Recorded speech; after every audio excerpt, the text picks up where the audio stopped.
Hi, I'm That's Mara awesome. Webster with In Creative Company, and today I'm thrilled to be talking about the documentary Diane Warren, Relentless, with director Bess Kargman and songwriter and subject Diane Warren herself.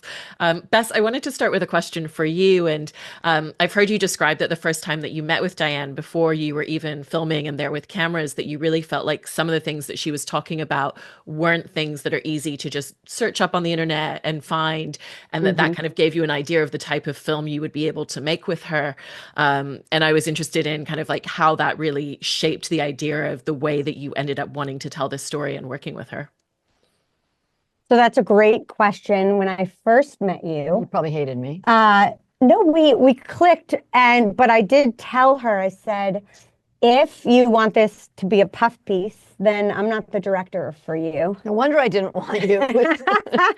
To which she was like, No, just let's kidding. do this. Yeah, So yeah. Is it a puff? It's not really a puff piece. no, it's got to be the highs and the lows of your Yeah. life. Otherwise, everyone thinks that it's just sort of a Boring. glamorous fake portrayal, you know? I love that. And Diane, it sounds like you went into this process very open, but I know that Bess also had to encourage you to kind of open up and push you outside of your comfort zone at the same time. And so, what was that experience for you in kind of starting off with a certain level of openness, but throughout the process of filming over 3 years, I don't finding know that how she was kind of open. pushing you more and more? I don't know how open I was, but right? I mean, I'm kind of a pain in the ass, but it's not really easy for me to sit and talk about myself. Yeah. I find myself extremely boring. Um, but, You'll talk um, about your songs all I'll talk day. about my songs. Yes, I get really excited about my songs. I love, but I don't know. Wait, what was the question? I totally fucked that one up. I No, totally. it's great. It was essentially about kind of like going into it with an openness, but also the way that Bess, throughout the 3 years of filming, kind of encouraged you and pushed you further outside of your comfort zone. Yeah, I guess it did. I guess you did. 'Cause the fact that Basically, you were not an open book I until was I not an pushed open you. book. Yeah, yeah, I was not an open book. I think that's why we had to film for so long. Yeah, I'm a pain in the ass I really and stuff had like to push her. I wanted the audience to feel what I felt, which was actually that. I'm a deep pain in the ass. frustration that she was not opening up. And then when she opens up, it's during the time when she's saying, I'm not going to open up. Yeah, basically. No, and I love that Bess, that you left that interaction in there. Was that something that you realized early in the edit? Because I know it's not something that you typically do in your films, to include your voice or those behind the Yeah, camera conversations. you are very right. I do not put my voice in my films. I think Why? no one wants to hear from the director. I do. I am not a character. Yeah, you are. And I was actually trained that it's lazy if you didn't ask the question right to stick yourself in there asking the question. But there were these moments where I felt that the audience would say, like, why didn't you push her? Why accept her answer? It was kind of surfacey. And so that's when I did leave my voice in, and credit to, our editing team, because I was like, let's take my voice out. And they were like, no, you're pushing her. And there's Let's some keep it funny in. moments. That's the humor in this. Yeah. There's Yeah. humor, of that. Me going, I don't want to talk about my process. Bleh, and like there's some funny things like that. Well, what was that experience for you, Diane, in making a film where you are being asked about your process, but like you just said, it's not something that you necessarily enjoy talking about, and you're like, you can bring the cameras into the studio, but don't touch anything, and Yeah. so it ends up being a I'm a different way to doer. say it. I'm hi Risa. Hi Joe. I'm a doer, not a talker. So it's more easy for me just to do it and work and instead of talking. Um, so did that answer the question? I'm sorry. I don't No, know it did, and I appreciate that as well. And Bess, I think it's interesting that we see Diane on camera saying, oh, I'm not great at talking about my process. I don't really want to talk about this, but in Yeah, the because I way don't that even know you, what it is. I just show up and do it. I mean, I yeah, don't really, I don't, and I'm not analytical about my yeah, work. I just, I find that artists yeah. oftentimes don't have the words to describe what's inside of them. I found that in dance. I found that in a lot of different forms of art. Even writers, like even comedy writers, can't really, articulate how they do what they do. So, you just do it. yeah. But I think you do a really good job, Bess, at kind of giving us these insights into Diane's process, nonetheless, through visual mediums. You know, it's like if we get to see her sitting down at the piano, we kind of see what that looks like a little bit. And so, how did you want to kind of visually show us, even though you couldn't necessarily have it articulated in words? There's a line in the film where someone talks about her becoming a totally different person in front of the piano. Um, the visual is like she's like a flower that blossomed in the morning. I'm like a little sweet flower. So she's almost two people. She's like Diane in the studio, Diane behind a piano or guitar, and then Diane in real life. Flower. Fidgety Diane. Yeah, which is me right now. But I love showing the two different sides. I mean, it really is like two different people. Hi, Risa. And both of them are pains in the ass. Do you feel that difference in yourself when you sit down in front of the piano and when you're in songwriting mode versus the rest of your day? Yeah. I just go to work. I don't really think about it. Like, I mean, it's just, I guess it's weird to think that in real life, I'm really cynical, and then, I write these songs that are for the most part not cynical, though I do have cynical songs too. But do you feel a calmness when you're in front of an instrument? Well, yeah, because I'm writing, I'm creating. That's how I live. That's breathing to me, So yeah. Diane, one of the things that I love seeing in this film is the way that you pitch your songs to musicians. And it seems like you always have such an instinct of, not just this is a great song, but I feel like this person specifically should be the voice to bring it to light. And I was interested in, kind of like how that comes to you and if it's always that clear cut or if sometimes it takes a little bit of time to figure out who's the right person. I'm a casting director in my mind when I do a song for anybody. And when I do a song for a movie, so that artist has to be authentic. To whatever movie I'm doing, including this movie, the artist has to fit. They have to be authentic, and it's hard to explain that, but it's like casting a part, casting a role. And it's interesting as well to see sometimes that the artist that sings the song kind of brings an even deeper meaning, the collaboration that you did with Lady Gaga or, the song that Kesha recorded or Beyonce. Do you find yourself surprised a lot of times by seeing that there's an even deeper connectivity and meaning to your lyrics and your songs once the right person comes on board it? Yeah. When Kesha sang Dear Me, I mean, she brought so much to it.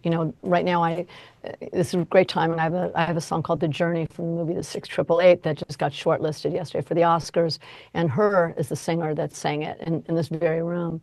And what Kesha or her or Gaga brings to the song, they bring their life experience to that song. So it's not just the song from the movie, they connect to it. Kesha heard Dear Me, she connected, she was crying. When Gaga heard Till It Happens to You, she was crying on the phone when I played it for her.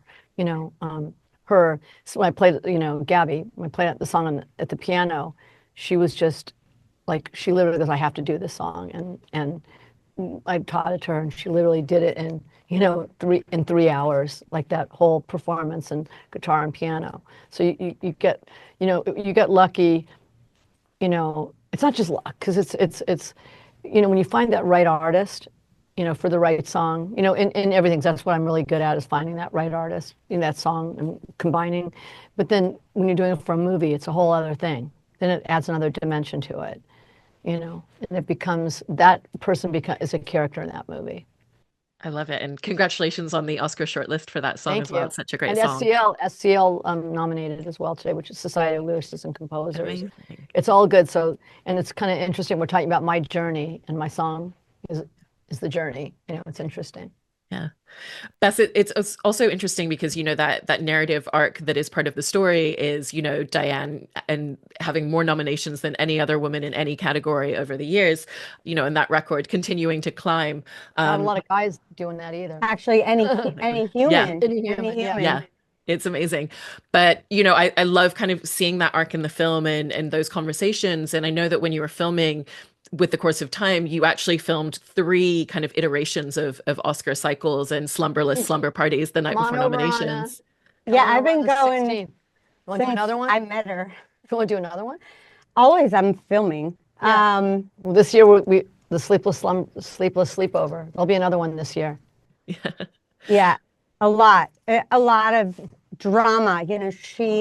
She's so anxious, like as if you'd she hasn't made it yet.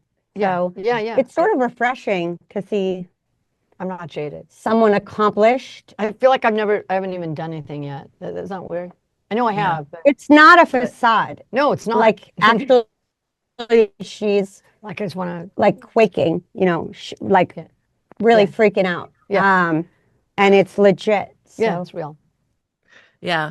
I mean, I wanted to ask you about that specifically, Bess, because, you know, I think so much of documentary filmmaking is about really finding the moments from the massive amounts of footage that you have once you're in editing and once you're in post-production. You know, you didn't need to show three of those on camera. One of Yes. them gives us the sense of that story. And so what was that experience once you got into the edit room with all of the footage and started making those sorts of choices? We gotta make a. Oh my God, I have hundreds of hours of footage. We gotta make a loop of the. Remember DVD extras? Yeah. We have a lot. How do you do? What's the So, modern version of that? I could have made a 4-hour version of this film, but no one wants to sit through No one even wants all to of that. through an hour So and a half of it. my job, not true. My job as a director is to really cull through. And so one moment can actually represent 4 moments, right? So the sort of little nuggets that we chose from these moments really sort of exemplify every year what happens to her and what she goes through, and Waiting sort of, like on pins and needles, yeah. counting down the seconds, literally. Like it's very nerve-wracking, you know, but really fun actually. But then we When it's also over. break into why it means so much to her. Like it's sort of well beyond just winning mentality. Yeah. And that's just one aspect, you know, but it is kind of fun. Someone once said the biggest challenge I'll have in this film is someone so accomplished and successful and frankly wealthy. How do you make the audience fall in love with them? They've got it all, right? So you have to show the downs. Like she came from, there's no one in music in her family. You know what I mean? And there was the obstacles of her mother not believing in her. You know, the guitar teacher who said you've them all wrong. no future in music. You got to show the journey. The journey. See, it all comes back to the journey. The climb. Everyone wants to see the climb, right? Yeah. Because no one really started famous or successful from infancy. No. I also love that you acknowledge, Diane, that, you know, part of the obstacles are what has made you successful. You know, your relationship with your mom and the fact that she didn't necessarily see this as a path for you. And you say, if both of my parents had supported me, I probably never would have achieved this. And I was interested kind of when you started to realize that. I still would have, because this is what I had to do, so I still would have done it. But I love proving people wrong, you know. It's kind of like the through line of my life, always proving somebody wrong, going, yeah, watch. Fuck you, watch. And you definitely have. Bess, one of the other things that I love in the structure of this film is that you really use Diane's accomplishments in terms of all of her music over the years as this kind of narrative arc and framework. And then you kind of use all the stuff that you're filming with Diane to kind of like fill in that space between. And I was interested in how you set about shaping that and what made you realize that was the way to structure this film. I'm not going to suck up to you right now, but you really understand story structure. So no, it's the film. We spent over a year changing and honing and crafting and moving pieces of this film around to create an arc like that. And we do use several moments of her life to create this structure and this framework. But then we kind of had to be in the right place at the right time, like when her cat passes away and when there are other ups and downs you're not only your music, even though she feels like she is. There's so much more to tell. Yeah. I also think it must be so amazing, Diane, to kind of always have had this steadfast connection to the idea of what you want to do. And, you know, did you realize at a very young age that this wasn't just something that you were passionate about, but this was something that you really wanted to make your entire life? Well, I didn't have a choice. This is what I was going to do. Yeah. From when I was a kid. Actually, right now. I feel like I'm actually working on a song and I'm thinking of it in my mind as I'm sitting here. It's not crazy, but I probably shouldn't be doing that because I should be talking to you. But yeah, this is just what I've always done. No, it's so great because even with you just saying that, there's a song kind of coming into your head right now. I'll just try and think of where to go in the bridge. No, it's cool. Do you have a title for it yet? I do, but I'm not gonna say it. That's fair. But it sounds like that was part of the process of making this film for both of you as well. Bess, I've heard you say that you'd be, scheduling 3 hours with Diane and halfway through she would disappear because she would have an idea for something. And so how did you just kind of turn that into the flow of it? I'm surprised I'm sitting here. I'm surprised she hasn't left. I know. Right now. It's like talking to you though, but I'm not really good at sitting still. It's like an itch and she has to scratch it and she will disappear in the middle of filming to go right. Which see ya. is incredibly frustrating when you're planning your film days. Yeah. But oops, she's not trying to be difficult. That's something in the beginning for a little while I kind of almost didn't like her. Because didn't like you either a couple of times. Because we ended up really liking you have each a other, process. Though. I have a process. I know. And she didn't always respect that for her. Sorry. But then it worked out. Then I realized you weren't trying to be difficult. No, I just naturally difficult. It's like she has an anxiety, which, is quelled once she's behind a guitar. Yeah. Anyway. It was also interesting to see, there's one point where one of the people that Bess is interviewing on camera calls Diane, and we see that phone call of going, oh, I'm being asked about these things. Is it okay to talk about it? And it seems like you really gave everyone in your life who participated in this film carte blanche. And was it kind of easier for you to allow other people to talk about things versus having to sit there and open up yourself to a degree? Yeah, probably. I mean, I don't really like to talk about myself. I'd rather talk about my music and songs. And, it's not. Talking about myself is extremely boring to me because I'm me. Bess, one of the other things that I wanted to ask you about in terms of filming with Diane was, she would be inviting you to come over to events or to come spend time with her when you weren't necessarily filming. And I know that it was important to you to say no during the process of making this film because of your journalistic background and it being about objectivity. And I just wanted to ask a little bit more about, why that felt so important in the way that you wanted to tell this story. So Diane and I are friends now, but during filming, I really kept my distance a bit because I didn't think that, first of all, she doesn't need more friends. She's got a billion of them. That's not true. I don't have a billion friends. But a lot of acquaintances. Friends are different. Her best friends are from her youth, which is so interesting. But I felt like I could ask her more difficult questions and push her more if I wasn't so buddy-buddy with her. So if there were no cameras involved, then I would decline a hangout, which she probably didn't know. But I didn't know that. No. Oh, I thought you were just a bitch. No, I'm just kidding. It's my process. No, really. I'm just kidding. Afterwards. My process. Can I ask you about your process? What's your process? Yeah. I knew I would have to push her, and I just knew if I liked her too much, I wouldn't. So. Aw, I'm glad I like you too. I stayed away. Cool.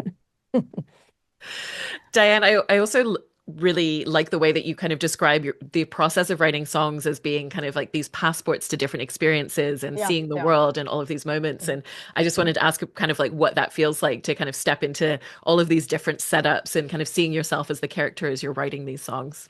I mean, these songs get to take me to different artists, different countries, different, situations. So they are passports. It's cool. And then I get to leave. I do a song and then I do another song and I do another song. So I don't have to stay anywhere that long. Yeah, it's great. And Bess, in terms of kind of like going through all the footage at the end, I think there's such a great through line of just seeing this sheer determination in Diane and the way that she works and the way that she's, even now still thinking about songs and coming up with ideas. Was that something that you realized was going to be kind of like the ethos and the thread that was going to tie all of these stories and these moments together very early on in filming? So I definitely wanted to be thrown into her world and do as many things as I could to earn her trust so that I trusted you. She wouldn't kick us out. But there were a lot of times I would have to film myself, right? Yeah. The way the movie even begins. Yeah.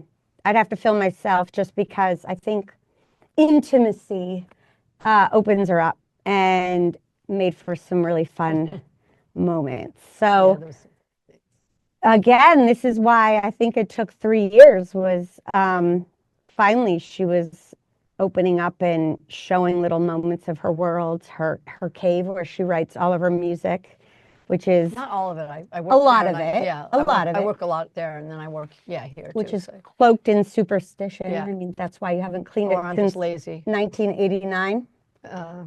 85, but when I was 2 years old, I moved in there. Yeah. But there you go. Yeah. Well, it's a really great film, and I loved the window into Diane's world that this movie created. So congratulations, and I really appreciate the conversation and taking time away from writing songs. Thank you. Thank you.